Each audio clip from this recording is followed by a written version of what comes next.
That exit came in the form of a job offer lecturing linguistics full-time at the University of the South Pacific in Suva, Fiji. USP, as it's called, is a especially interesting university because the students come from 12 microstates, island countries, all over the Pacific, and they're very different.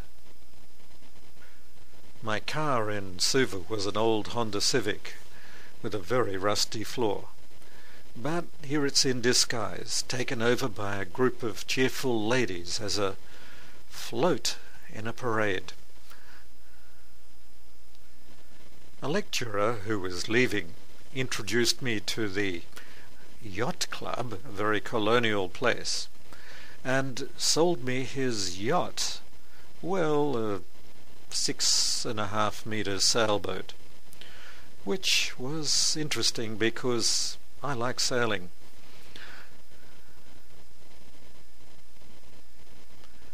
Her name was Tambu Soro, which in Fijian means indomitable. A very appropriate name for the times. Looking back, I guess this must have been the prime of life. I looked and felt as good as I was ever going to get.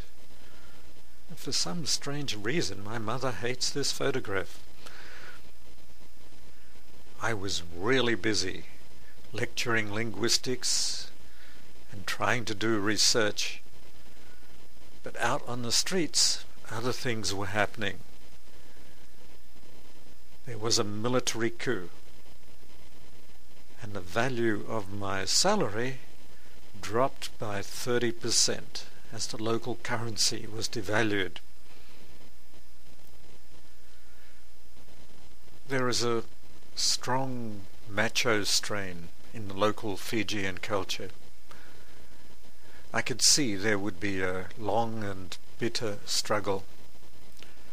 The proportion of Indo-Fijian students in my classes, the other half of Fiji's population, dropped dramatically. I did sign a second 3-year contract in 1990, but decided shortly after that to call it quits and go back to Australia. A while before, in 1988, I had finally withdrawn from the Newcastle PhD too. I'd decided that the Chomskyan model I was working with was not good enough. But now, back in Australia, I began a second PhD in cognitive linguistics at the University of Melbourne, part-time. One has to eat, so here I am as a migrant English teacher around 1991. No, it's not a gay wedding. This is the end of another course. Many of my students were Vietnamese.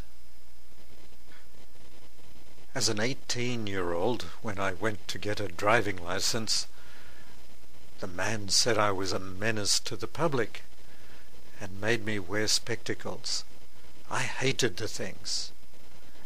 Here, by 1995, I'd heard about the LASIK laser procedure, and I'm about to lose my spectacles forever.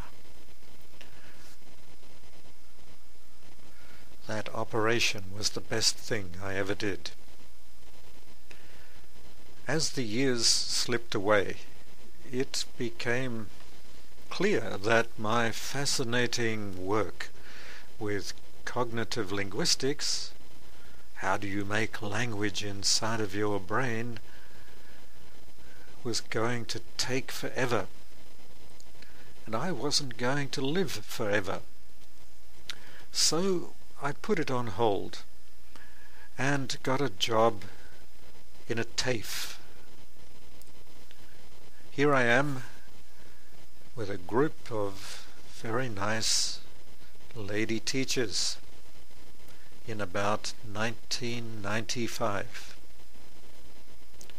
pretty close to my 50th birthday.